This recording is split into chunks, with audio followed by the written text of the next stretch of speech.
નમસ્કાર વિદ્યાર્થી મિત્રો, આજે આપણે ટાયર અને વ્હીલ વિશે આપણે ચર્ચા કરીશું, જેની અંદર 55 જેટલા મોસ્ટ આઈએમપી પ્રશ્નો વિશે આપણે ચર્ચા કરીશું.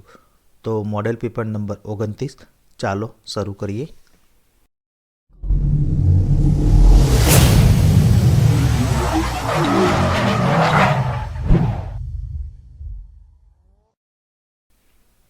તો પહેલો પ્રશ્ન. તો મિત્રો, આ વિડીયોની અંદર જે પણ પ્રશ્ન બ્લુ કલર એટલે કે વાદળી કલરથી હાઇલાઇટ કરેલા છે એ અગાઉ જીએસઆરટીસી હેલ્પર અને જીએસઆરટીસી મિકેનિકની પરીક્ષામાં પૂછાયેલા પ્રશ્ન છે એવું માનવું. તો મિત્રો, પહેલો પ્રશ્ન, વાહનમાં ભરેલું વાસ્તવિક વજન કોણ ઉઠાવે છે? તો option A tyre, B tube, C wire spoke અને ડી ટ્યુબમાં ભરેલી હવા. તો આનો સાચો જવાબ છે ઓપ્શન નંબર ડી, ટ્યુબમાં ભરેલી હવા. ત્યારબાદ બીજો પ્રશ્ન, ટાયરમાં બિટ્સ અને પ્લાય આપવાનો હેતુ શું છે? તો ઓપ્શન એ ટાયરને મજબૂતી આપવાનું, બી સરફેસ ઉપર પકડ બનાવી રાખવા, સી ટાયર સ્લીપ થતું અટકાવવા અને ડી વાઇબ્રેશન રોકવા. તો આનો સાચો જવાબ છે ઓપ્શન નંબર એ, ટાયરને મજબૂતી આપવાનું. તો મિત્રો, અહીંયા અલગથી આપણે આકૃતિ પણ બતાવી છે કે ટાયરમાં બિટ્સ અને પ્લાયનો મુખ્ય હેતુ ટાયરને મજબૂતી આપવાનો હોય છે. અને અહીંયા પ્લાય ફેબ્રિક કોડની હોય છે, જેમાં 6થી અથવા 10 સ્તરો એટલે કે લેયર્સ હોય છે, જે ટાયરને મજબૂતી આપવાનું કામ કરે છે. ત્યારબાદ ત્રીજો પ્રશ્ન, ટ્યુબલેસ ટાયરનો ગેરફાયદો કયો છે? એટલે કે ટ્યુબલેસ ટાયરનો ડિસએડવાન્ટેજ કયો છે? તો ઓપ્શન એ વજનમાં ભારે છે, બી પંક્ચર દરમિયાન હવા ધીરેથી નીકળે છે, સી ટ્યુબ હોતી નથી અને ડી બી અને સી બંને. તો આનો સાચો જવાબ છે ઓપ્શન નંબર એ, વજનમાં ભારે છે. તો મિત્રો, ટ્યુબલેસ ટાયર જે હોય છે એ વજનમાં હેવી એટલે કે ભારે હોય છે, તે તેનો ગેરફાયદો છે. ત્યારબાદ ચોથો પ્રશ્ન, ટ્રક અને બસના ટાયર કેટલા પ્લાયના બનેલા છે? તો ઓપ્શન એ 4થી 6 પ્લાય, બી 7થી 10 પ્લાય, સી 10થી 12 પ્લાય અને ડી 22થી 26 પ્લાય. તો આનો સાચો જવાબ છે ઓપ્શન નંબર ડી, 22થી 26 પ્લાય. તો મિત્રો, અહીંયા આપણે આકૃતિ પણ લીધેલી છે કે પ્લાય જે હોય છે એ રબરવાળા કોડ અથવા ફેબ્રિકનું એક સ્તર એટલે કે લેયર હોય છે, જે ટાયરને મજબૂતાઈ અને માળખું એટલે કે સ્ટ્રક્ચર પ્રદાન કરે છે. ત્યારબાદ પાંચમો પ્રશ્ન, જો ટાયરમાં 175/65 R15 82S તો ટાયરનો એસ્પેક્ટ રેશિયો કયો થશે? તો ઓપ્શન એ 175, બી 65, સી 14 અને ડી 82. તો આનો સાચો જવાબ છે ઓપ્શન નંબર બી 65. તો મિત્રો, અહીંયા સમજ માટે આપણે અહીંયા જે ટાયરનું જે ડેન્જિનેશન છે 175/65 R15 82S, તો એ દરેક જે અંક અથવા તો જે આલ્ફાબેટ જે છે એ શું સૂચવે છે એને અહીંયા આપણે ટૂંકી માહિતી આપી છે કે ટાયરમાં 175નો મતલબ થાય છે મિલીમીટરમાં ટાયરની પહોળાઈ દર્શાવે છે. ત્યારબાદ 65 એ એસ્પેક્ટ રેશિયો એટલે કે સાઇડ વોલની ઊંચાઈ અને પહોળાઈનો ગુણોત્તર છે. ત્યારબાદ R15 એટલે કે 15 ઇંચના રીમ માટે રચાયેલ રેડિયલ બાંધકામ ટાયર દર્શાવે છે. ત્યારબાદ 82 જે છે એ લોડ ઇન્ડેક્સ એટલે કે ટાયર કેટલું વજન વહન કરી શકે છે તે દર્શાવે છે. અને જે એસ જે છે એ સ્પીડ રેટિંગ છે. મિત્રો, ઘણી વખત એસ પણ આપેલો હોય છે અને ઘણી વખત એચ પણ આપેલો હોય છે, જે સ્પીડ રેટિંગ છે. રેટેડ લોડ પર ટાયર કેટલી મહત્તમ ગતિ કરી શકે છે અથવા તો સંભાળી શકે છે તે દર્શાવે છે. મિત્રો, આ તમારે ખાસ યાદ રાખવાનું છે કે 175 એ મિલીમીટરમાં ટાયરની પહોળાઈ દર્શાવે છે. 65 જે છે એ એસ્પેક્ટ રેશિયો એટલે કે સાઇડ વોલની ઊંચાઈ અને પહોળાઈનો ગુણોત્તર દર્શાવે છે. ત્યારબાદ R15 એટલે કે 15 ઇંચના રીમ માટે રચાયેલ રેડિયલ બાંધકામ એટલે કન્સ્ટ્રક્શનનો ટાયર દર્શાવે છે. ત્યારબાદ 82 એ લોડ ઇન્ડેક્સ અને એસ અથવા તો એચ આપેલું હોય તો એ સ્પીડ રેટિંગ દર્શાવે છે. ત્યારબાદ છઠ્ઠો પ્રશ્ન, વધુ પડતા કેમ્બરની અસર શું છે? તો ઓપ્શન એ સ્ટીયર હાર્ડ થઈ જવું, બી વધુ પડતો સ્ટીયરિંગ એલાઇનમેન્ટ ટોર્ક, સી વધુ પડતો ટ્રેક્શન ફોર્સ અને ડી અસમાન ટાયર ઘસારો. તો મિત્રો આનો સાચો જવાબ છે ઓપ્શન નંબર ડી અસમાન ટાયર ઘસારો. તો મિત્રો સમજ માટે આપણે અહીંયા આકૃતિ પણ બતાવી છે કે વધુ પડતા કેમ્બરની અસર હોય તો શું થાય છે? અસમાન ટાયર ઘસારો. તો મિત્રો અહીંયા તમે જોઈ શકો છો કે કેમ્બર એંગલ એટલે કે વર્ટિકલ એટલે કે ઊભી જે લાઇન હોય છે એ વર્ટિકલ એક્સિસ અને ટાયરની સેન્ટર લાઇન હોય છે એ બંને વચ્ચેનો જે ખૂણો હોય છે એને કેમ્બર કહેવામાં આવે છે. હવે વધુ પડતો કેમ્બર હોય તો એના કારણે અસમાન ટાયર ઘસારો થાય છે. તો એની પણ આપણે અલગથી આકૃતિ બતાવી છે કે વધુ પડતા કેમ્બરના કારણે અસમાન ટાયર ઘસારો થાય છે, જેની આકૃતિ પણ આપણે અહીંયા બતાવી છે. ત્યારબાદ 7મો પ્રશ્ન, નીચેનામાંથી કયા કારણોસર ટાયર જલ્દીથી ઘસાઈ જાય છે? તો ઓપ્શન એ હવાનું પ્રેશર યોગ્ય ન હોય તો, બી વ્હીલનું એલાઇનમેન્ટ સાચું ન હોય તો, સી ભાર વધારે પ્રમાણમાં ભરેલો હોય તો અને ડી ઉપરોક્ત એ, બી અને સી બધા જ. તો આનો સાચો જવાબ છે ઓપ્શન નંબર ડી ઉપરોક્ત એ, બી અને સી બધા જ. એટલે કે હવાનું પ્રેશર યોગ્ય ન હોય તો, બીજું વ્હીલનું એલાઇનમેન્ટ સાચું ન હોય તો અને ત્રીજું છે ભાર વધારે એટલે કે લોડ વધારે પ્રમાણમાં ભરેલો હોય તો આ 3 કારણોસર ટાયર જલ્દીથી ઘસાઈ જાય છે. તો મિત્રો અહીંયા ટાયરનો ઘસારો પણ આપણે અહીંયા બતાવી છે આકૃતિમાં. અહીંયા અલગ અલગ સાઈડ, ત્યારબાદ એજ એટલે કે જે છેડા ઉપર ઘસારો, ત્યારબાદ વચ્ચેનો ઘસારો, તો અલગ અલગ પ્રકારના ઘસારા હોય છે. તો અહીંયા આપણે 4 આકૃતિ ટાયરની જે ઘસારો લાગે છે એની આપણે અહીંયા બતાવી છે. ત્યારબાદ 8મો પ્રશ્ન, મેગવિલ કઈ ધાતુમાંથી બનેલા હોય છે? તો ઓપ્શન એ એલ્યુમિનિયમ અને steel, B steel, C magnesium અને ડી રબર પ્લસ એલ્યુમિનિયમ અને સ્ટીલ. તો આનો સાચો જવાબ છે ઓપ્શન નંબર સી મેગ્નેશિયમ. તો મિત્રો મેગવિલ એ મેગ્નેશિયમ ધાતુમાંથી બનેલા હોય છે અને અહીંયા આકૃતિ પણ આપણે મેગવિલની અહીંયા લીધેલી છે. ત્યારબાદ 9મો પ્રશ્ન, નીચેનામાંથી શેના નિર્માણ માટે એલ્યુમિનિયમ અને મેગ્નેશિયમ એલોયનો ઉપયોગ થાય છે? Press steel wheel disc, C alloy wheel અને ડી કમ્પોઝિટ વ્હીલ. તો આનો સાચો જવાબ છે option number C alloy wheel. ત્યારબાદ 10મો પ્રશ્ન, તો મિત્રો 1 થી 9 જે પ્રશ્ન હતા એ અગાઉ જીએસઆરટીસી હેલ્પરની અને જીએસઆરટીસી મિકેનિકની પરીક્ષામાં પૂછાયેલા પ્રશ્ન હતા. હવે આપણે બીજા પ્રશ્નો વિશે આપણે ચર્ચા કરીશું. તો અહીંયા 10મો પ્રશ્ન, ટબ ટાયરમાં એક્સ તરીકે ચિહ્નિત થયેલ ભાગનું નામ શું છે? તો મિત્રો અહીંયા આકૃતિ આપી છે અને એની અંદર એક્સ તરીકે ચિહ્નિત થયેલો ભાગનું નામ જણાવવાનું છે. તો option A tube, B steel beads, C tread અને ડી ટાયર. તો આનો સાચો જવાબ છે option number B steel beads. ત્યારબાદ 11મો પ્રશ્ન, ટાયરના સ્ટ્રક્ચરમાં એસ્પેક્ટ રેશિયો કયો હોય છે?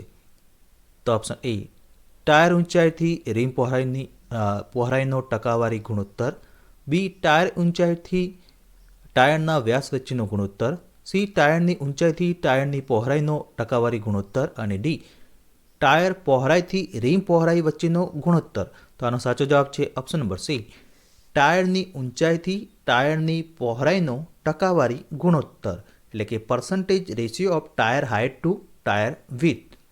તો મિત્રો એસ્પેક્ટ રેશિયો એટલે ટાયરની ઊંચાઈ અને ટાયરની પહોળાઈના ટકાવારીના ગુણોત્તરને એસ્પેક્ટ રેશિયો કહે છે. આ મિત્રો ખાસ તમારે યાદ રાખવાનું છે.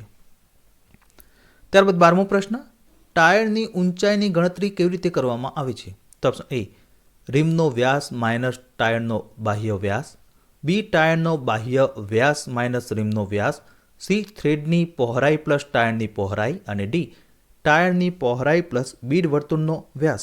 તો આનો સાચો જવાબ છે ઓપ્શન નંબર બી ટાયરનો બાહ્ય વ્યાસ માઇનસ રીમનો વ્યાસ એટલે કે ટાયર આઉટર ડાયા માઇનસ રીમ ડાયા. તો સમજ માટે આપણે ટાયરની ઊંચાઈની ગણતરી કેવી રીતે કરીશું? તો અહીંયા આકૃતિ પણ બતાવી છે.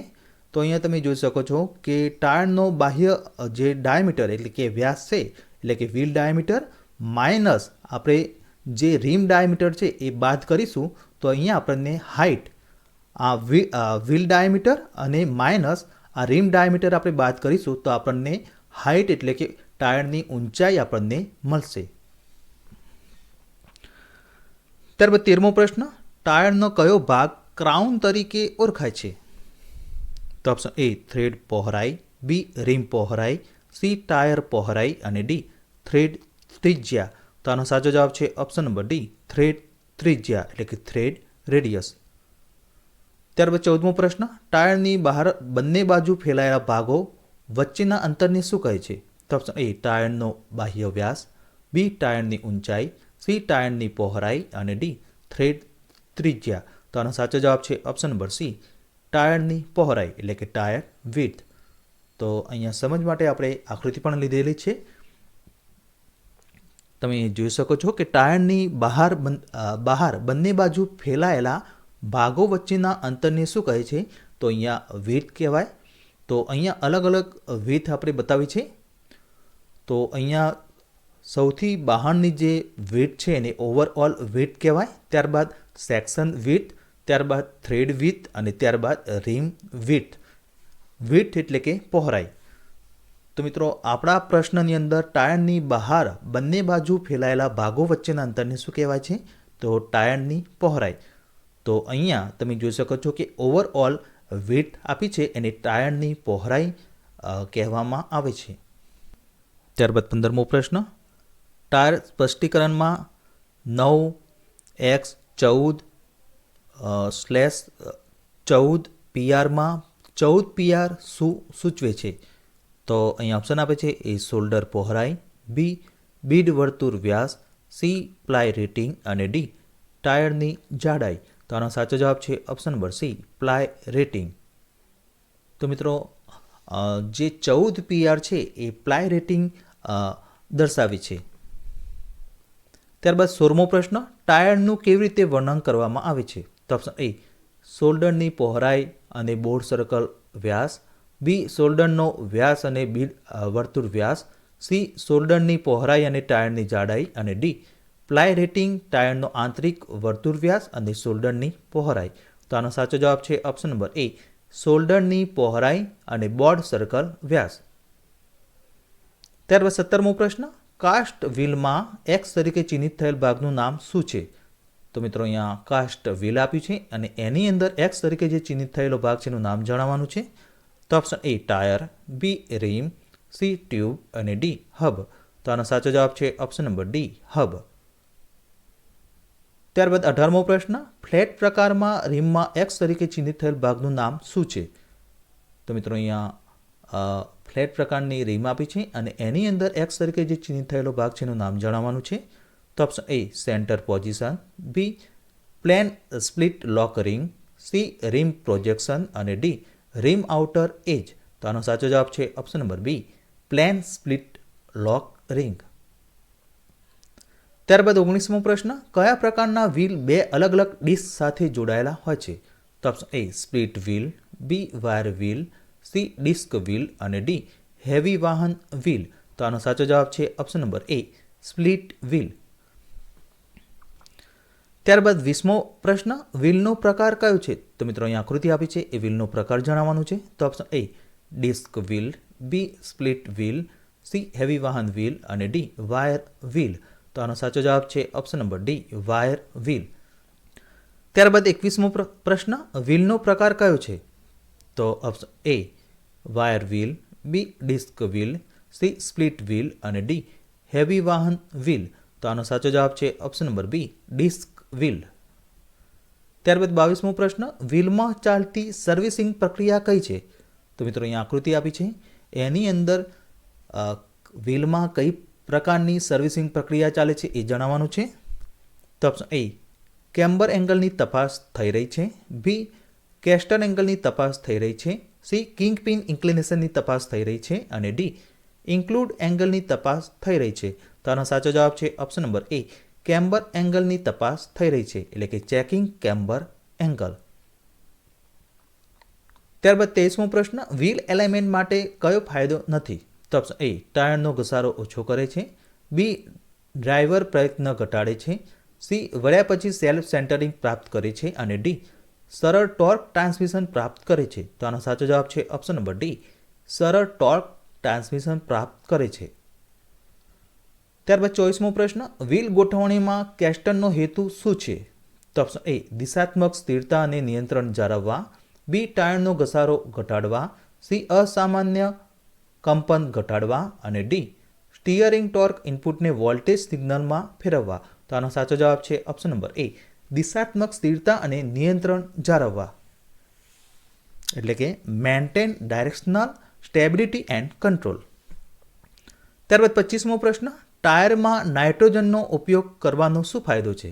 તો ઓપ્શન એ સકારાત્મક માર્ગ પકડ પ્રદાન કરે છે, એટલે કે provide positive road grip, B tyre લાઈફમાં વધારો કરે છે, એટલે કે increase the tyre life, C વાહન પર ક્રુશનિંગ અસર પ્રદાન કરે છે અને ડી આંચકા અને કંપનનું નિરીક્ષણ કરે છે. તો આનો સાચો જવાબ છે ઓપ્શન નંબર બી, ટાયર લાઈફમાં વધારો કરે છે, એટલે કે ઇન્ક્રીઝ ધ ટાયર લાઈફ. તો મિત્રો, ટાયરમાં નાઇટ્રોજન ગેસ ભરવાનો મુખ્ય ફાયદો ટાયર લાઈફમાં, એટલે કે ટાયરના આયુષ્યમાં વધારો કરે છે. ત્યારબાદ 26મો પ્રશ્ન, કોમ્પેક્ટ સ્પેર ટાયરનો ઉપયોગ કયો છે? તો ઓપ્શન એ તૂટ્યા બાદ વપરાય છે, બી ઉચ્ચ ઊંચાઈ માટે વપરાય છે, સી ભારે ભારનો સામનો કરવા અને ડી ઉચ્ચ તાપમાનનો સામનો કરવા. તો આનો સાચો જવાબ છે ઓપ્શન નંબર એ, તૂટ્યા બાદ વપરાય છે, એટલે કે યુઝ ફોર બ્રેકડાઉન. ત્યારબાદ 27મો પ્રશ્ન, કયું રેટિંગ ગ્રાહકને ટાયરની બ્રેકિંગ ક્ષમતાઓ સૂચવે છે? તો option A ply rating, B tyre rating, C traction rating અને ડી તાપમાન રેટિંગ. તો આનો સાચો જવાબ છે option number C, traction rating.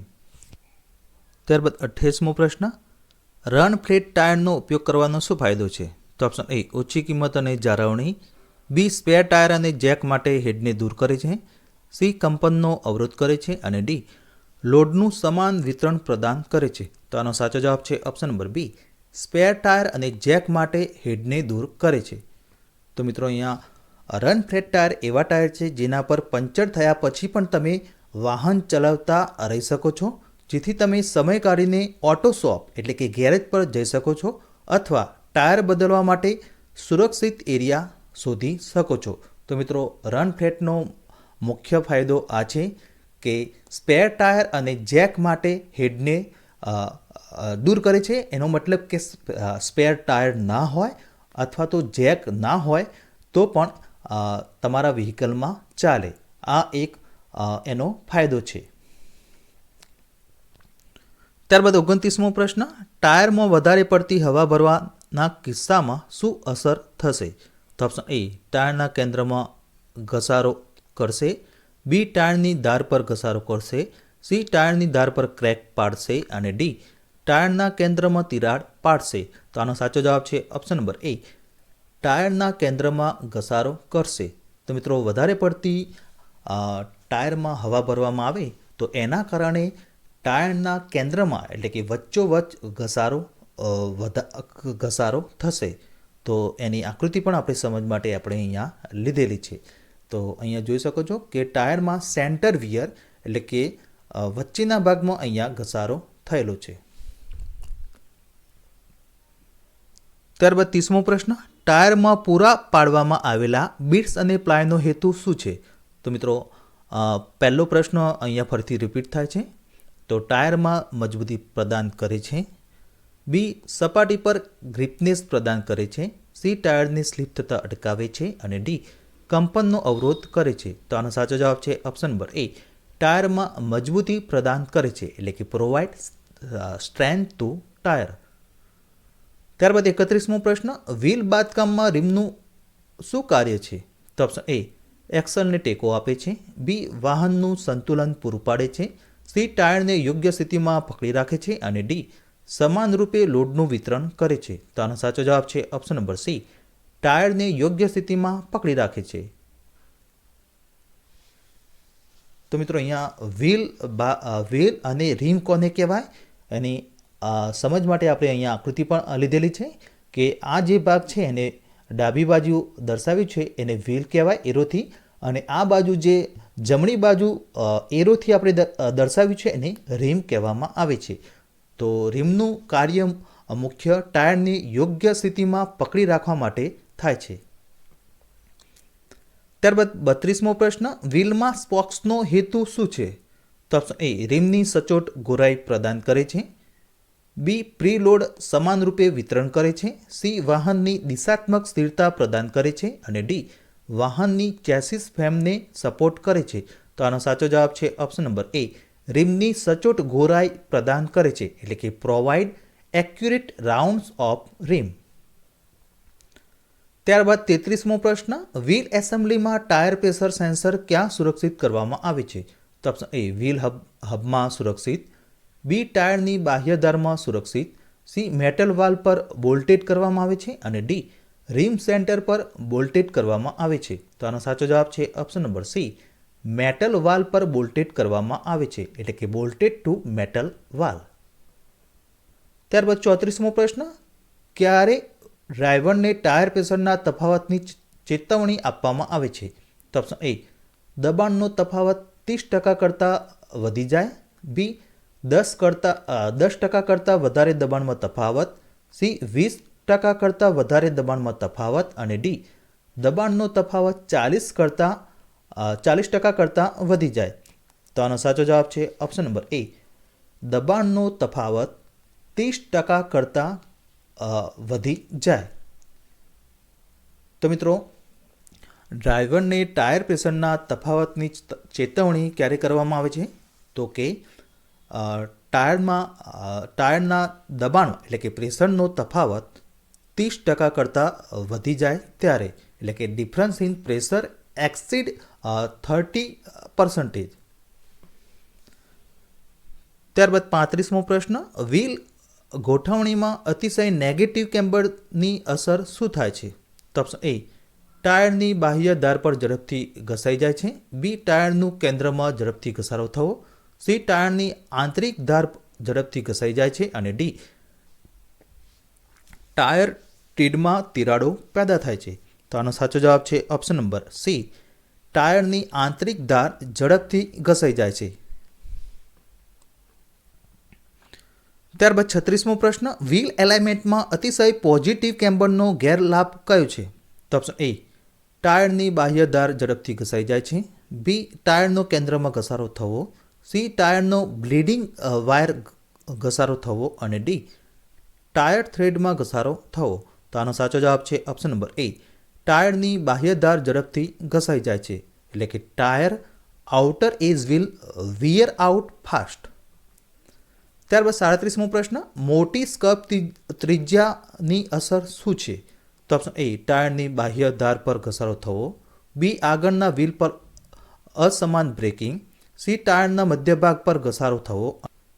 તો આનો સાચો જવાબ છે ઓપ્શન નંબર બી આગળના વ્હીલ પર અસમાન બ્રેકિંગ, એટલે કે unequal braking on the front wheel. ત્યારબાદ 38મો પ્રશ્ન, નેગેટિવ સ્કર્પ ત્રિજ્યાની અસર શું થશે? તો ઓપ્શન એ વ્હીલમાં ટો આઉટ થશે. બી વ્હીલ સીધી સ્થિતિમાં રહેશે. સી ટાયરના મધ્યભાગ પર ઘસારો થશે. અને ડી વ્હીલમાં ટો ઇન થશે. તો આનો સાચો જવાબ છે ઓપ્શન નંબર ડી વ્હીલમાં ટો ઇન થશે. તો મિત્રો, અહીંયા આપણે ટો ઇન કોને કહેવાય અને ટો આઉટ કોને કહેવાય એની આકૃતિ પણ આપણે લીધેલી છે. તો મિત્રો, અહીંયા ફ્રન્ટ જે આગળના વ્હીલ હોય છે એ અંદરની બાજુ આ રીતે વરેલા હોય તો એને ટો ઇન કહેવામાં આવે છે. અને આગળના બંને વ્હીલ બહારની બાજુ વરેલા હોય, બરાબર, તો એને ટો આઉટ કહેવામાં આવે છે. આ મિત્રો ખાસ તમારે યાદ રાખવાનું છે. ત્યારબાદ 39મો પ્રશ્ન, અસામાન્ય ટાયર ઘસારો, ટાયર સ્લીપ અને સ્ટીયરિંગની નબળી સ્થિરતાનું કારણ કયું છે? તો ઓપ્શન એ ખોટા ટો ઇન અને ટો આઉટ. બી ટોર્સનલ બારની ખોટી કામગીરી. સી બ્રેક ફ્લુઇડમાં હવાની હાજરી. અને ડી ફ્રન્ટ એક્સલ બેન્ડ અથવા તો ટ્વિસ્ટ. તો આનો સાચો જવાબ છે ઓપ્શન નંબર એ ખોટા ટો ઇન અને ટો આઉટ. વાહનમાં અસમાન કેસ્ટનની શું અસર થશે? તો ઓપ્શન એ વાહન એક બાજુના વ્હીલ તરફ ખેંચાશે. બી વાહન ચાલશે નહીં. સી સ્ટીયરિંગ પર ડ્રાઈવરે ઓછા પ્રયત્ન કરવો પડશે. અને ડી સ્ટેરિંગ સ્થિરતામાં વધારો થશે. તો આનો સાચો જવાબ છે ઓપ્શન નંબર એ. વાહન એક બાજુના વ્હીલ તરફ ખેંચાશે, એટલે કે વ્હીકલ પુલ ટુ વન સાઇડ વ્હીલ. તો મિત્રો, વાહનમાં અસમાન કેસ્ટર એંગલ હોય તો એના કારણે વાહન એક બાજુના વ્હીલ તરફ ખેંચાય છે. ત્યારબાદ 41મો પ્રશ્ન, ટાયરમાં ખામીનો પ્રકાર કયો છે? તો મિત્રો, અહીંયા ટાયરની આકૃતિ આપી છે, એમાં કઈ ડિફેક્ટ એટલે કે ખામી છે એ જણાવવાનું છે. તો ઓપ્શન એ ટીર્સમાં તિરાડ, બી કેન્દ્રમાં ઘસારો, સી ખરાબ ધાર અને ડી બોલ્ટ ધબ્બાનો ઘસારો. તો આનો સાચો જવાબ છે ઓપ્શન નંબર ડી બોલ્ટ ધબ્બાનો ઘસારો, એટલે કે બોલ્ટ સ્પોટ વિયર. ત્યારબાદ 42મો પ્રશ્ન, ટાયરમાં ખામીનો પ્રકાર કયો છે? તો મિત્રો, અહીંયા આકૃતિ આપી છે, એ ડિફેક્ટ એટલે કે ખામી કઈ છે એ જણાવવાનું છે. તો ઓપ્શન એ બોલ્ટ ધબ્બાનો ઘસારો, બી કેન્દ્રમાં ઝડપી ઘસારો, સી ખરાબ ધાર અને ડી એક બાજુ ઘસારો. તો આનો સાચો જવાબ છે ઓપ્શન નંબર સી ખરાબ ધાર. તો મિત્રો, અહીંયા જે આકૃતિ આપી છે ટાયરમાં, એમાં ખરાબ ધાર છે એવી અહીંયા ખામી દર્શાવે છે. ત્યારબાદ 43મો પ્રશ્ન, ટાયરમાં એક બાજુ ઘસારાનું મુખ્ય કારણ શું છે? તો ઓપ્શન એ અયોગ્ય કેમ્બર એટલે કે ઇમ્પ્રોપર કેમ્બર, બી અયોગ્ય કેસ્ટર એટલે કે ઇમ્પ્રોપર કેસ્ટર, સી વધારે હવાનું દબાણ અને ડી ઓછું હવાનું દબાણ. તો આનો સાચો જવાબ છે ઓપ્શન નંબર એ અયોગ્ય કેમ્બર એટલે કે ઇમ્પ્રોપર કેમ્બર. ત્યારબાદ 44મો પ્રશ્ન, ટાયરની કિનારીઓ ઝડપથી ઘસાઈ જવાનું કારણ કયું છે? તો ઓપ્શન એ ટાયરમાં ઓછા દબાણે હવા, બી ટાયરમાં વધુ દબાણે હવા, સી અનસમાન લોડ વિતરણ અને ડી ખામીયુક્ત સસ્પેન્શન સિસ્ટમ. તો આનો સાચો જવાબ છે ઓપ્શન નંબર એ ટાયરમાં ઓછા દબાણે હવા. તો મિત્રો, સમજ માટે આપણે અહીંયા આકૃતિ પણ બતાવી છે કે ટાયરની કિનારીઓ એટલે કે એજ ઉપર જો વિયર એટલે કે ઘસારો થાય તો એનું મુખ્ય કારણ હોય છે ટાયરમાં ઓછા દબાણે હવા ભરેલી હોય. તો અહીંયા આકૃતિ પણ આપણે બતાવી છે. ત્યારબાદ 45મો પ્રશ્ન, અલ્ટરનેટર સ્પોકને વાયર વ્હીલમાં રીમ તરફ આગળ અને પાછળ તરફ ધકેલતા શું કામગીરી કરે છે? તો ઓપ્શન એ અસમાન ભાર લેવા, બી ક્રુશનિંગ અસર પ્રદાન કરવા માટે, સી બ્રેકિંગ અને ડ્રાઇવિંગ ટોર્કનું નિરીક્ષણ કરે છે અને ડી સમાનરૂપે લોડનું વિતરણ કરે છે. તો આનો સાચો જવાબ છે ઓપ્શન નંબર સી બ્રેકિંગ અને ડ્રાઇવિંગ ટોર્કનું નિરીક્ષણ કરે છે. ત્યારબાદ 46મો પ્રશ્ન, વાહનમાં નબળા સેલ્ફ સેન્ટરિંગનું કારણ કયું છે? તો ઓપ્શન એ ફિલ્ટર ચોક થવું એટલે કે ચોકઅપ થવું, બી અયોગ્ય વ્હીલની ગોઠવણી, સી વ્હીલનું લેવલ લૂઝ અને ડી ઓઇલનું નીચું લેવલ. તો આનો સાચો જવાબ છે ઓપ્શન નંબર બી અયોગ્ય વ્હીલની ગોઠવણી એટલે કે ઇમ્પ્રોપર વ્હીલ એલિમેન્ટ. તો મિત્રો, વાહનમાં નબળા એટલે કે વીક સેલ્ફ સેન્ટરિંગનું કારણ જે હોય છે એ અયોગ્ય વ્હીલની ગોઠવણી હોય છે. તો અહીંયા ટૂંકમાં આપણે અહીંયા બતાવ્યું છે, સમજૂતી પણ આપી છે કે વાહનમાં નબળા સેલ્ફ સેન્ટરિંગનું કારણ મુખ્યત્વે ખોટો કેસ્ટર એંગલના ગોઠવણીને કારણે થાય છે. ખોટા કેસ્ટર એંગલ એલાઇનમેન્ટનો અર્થ એ છે કે વાહન પર સ્ટીયરિંગ અક્ષનો એંગલ યોગ્ય રીતે સેટ થયેલ નથી. તો મિત્રો, અયોગ્ય વ્હીલની ગોઠવણી મતલબ કે ખોટો કેસ્ટર એંગલ, અને એના કારણે ખોટો કેસ્ટર એંગલ હોય તો શું કહેવાય? તો વાહન પર સ્ટીયરિંગ અક્ષનો જે સ્ટેરિંગ છે એની અક્ષનો એક્સિસનો જે એંગલ છે એ યોગ્ય રીતે સેટ થયો ન હોય. તો અહીંયા કેસ્ટર એંગલ કોને કહેવાય? તો એની આકૃતિ પણ આપણે અહીંયા બતાવી છે. તો આગળની ડાબી બાજુ જો નમેલો હોય ફ્રન્ટ સાઈડ, બરાબર, સ્ટેરિંગથી ફ્રન્ટ સાઈડ બાજુ એંગલ બનાવે તો એને નેગેટિવ કેસ્ટર એંગલ કહેવાય છે, અને જે સ્ટેરિંગ બાજુ એટલે કે જમણી બાજુ જો એંગલ બનાવે તો એને પોઝિટિવ કેસ્ટર એંગલ કહેવામાં આવે છે. ત્યારબાદ 47મો પ્રશ્ન, વ્હીલમાં ધ્રુજારીનું કારણ શું છે? તો ઓપ્શન એ અયોગ્ય ટાયર પ્રેશર, બી કિંગપિન વોર્ન આઉટ, સી દબાણમાં ઘટાડો અને ડી હોર્સની ખોટી સાઇઝ. તો આનો સાચો જવાબ છે option number B kingpin worn out. તો મિત્રો, વ્હીલમાં વાઇબ્રેશન એટલે કે ધ્રુજારીનું મુખ્ય કારણ કિંગપિન વોર્ન આઉટ એટલે કે કિંગપિનમાં ઘસારો હોવાનું દર્શાવે છે. તો કિંગ પિન ની આકૃતિ પણ આપણે અહીંયા બતાવી છે, તો જેની અંદર જો વોન આઉટ થાય તો એના કારણે વ્હીલમાં ધ્રુજારી એટલે કે વાઇબ્રેશન આવે છે. ત્યારબાદ 48મો પ્રશ્ન, વાહનના ટાયરમાં અસામાન્ય ઘસારો કેમ થાય છે? તો option A loose wheel nut, B અયોગ્ય જોડાણ ગોઠવણ, સી અયોગ્ય ટો ઇન અને ટો આઉટ અને ડી અયોગ્ય ટાયર પ્રેશર. તો આનો સાચો જવાબ છે ઓપ્શન નંબર સી અયોગ્ય ટો ઇન અને ટો આઉટ. તો મિત્રો વાહનના ટાયરમાં અસામાન્ય ઘસારો થવાનું મુખ્ય કારણ અયોગ્ય ટો અને ટો આઉટ. તો અગાઉ પણ આપણે પ્રશ્નમાં ચર્ચા કરી કે ટો ઇન કોને કહેવાય ને ટો આઉટ કોને કહેવાય. તો ફ્રન્ટ વ્હીલ અંદરની બાજુ આ રીતે અંદરની સાઈડ વરેલા હોય તો એને ટો ઇન કહેવાય છે, અને ટો આઉટ એટલે આગળના બંને વ્હીલ બહારની બાજુ વરેલા હોય તો એને ટો આઉટ કહેવામાં આવે છે. અને અહીંયા લાસ્ટમાં જે આકૃતિ બતાવી છે તો એમાં બંને વ્હીલ આગળના બંને વ્હીલ સ્ટ્રેટ એટલે કે સીધા છે, તો એ 0 ટો કહેવાય. આ મિત્રો ખાસ તમારે યાદ રાખવાનું છે. ત્યારબાદ 49મો પ્રશ્ન, એક્સ તરીકે ચિહ્નિત થયેલ એંગલનું નામ શું છે? તો મિત્રો અહીંયા આકૃતિ આપી છે, એ એંગલનું નામ જણાવવાનું છે. તો option A camber angle, B caster angle, C king pin inclination angle અને ડી ઇન્ક્લુડ એંગલ.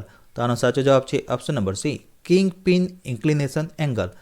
તો મિત્રો અહીંયા જે એંગલ આપેલો છે તેને કિંગ પિન ઇન્ક્લિનેશન એંગલ કહેવામાં આવે છે. ત્યારબાદ 50મો પ્રશ્ન, વ્હીલ એલાઇનમેન્ટના પ્રભાવમાં આવેલ કોણનું નામ શું છે? તો મિત્રો અહીંયા આકૃતિ આપી છે, અને option A camber angle, B king pin inclination angle, C caster angle અને ડી ઇન્ક્લુડ એંગલ. તો આનો સાચો જવાબ છે option number C caster angle. તો મિત્રો વ્હીલ એલાઇનમેન્ટના પ્રભાવમાં આવેલ જે એંગલ હોય છે એને કેસ્ટર એંગલ તરીકે ઓળખવામાં આવે છે.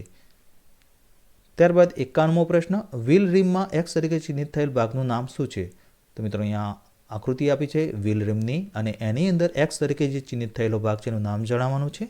તો option A valve stem, B wheel hub, C pressure sensor અને ડી બીડિંગ એજ. તો આનો સાચો જવાબ છે option number C pressure sensor.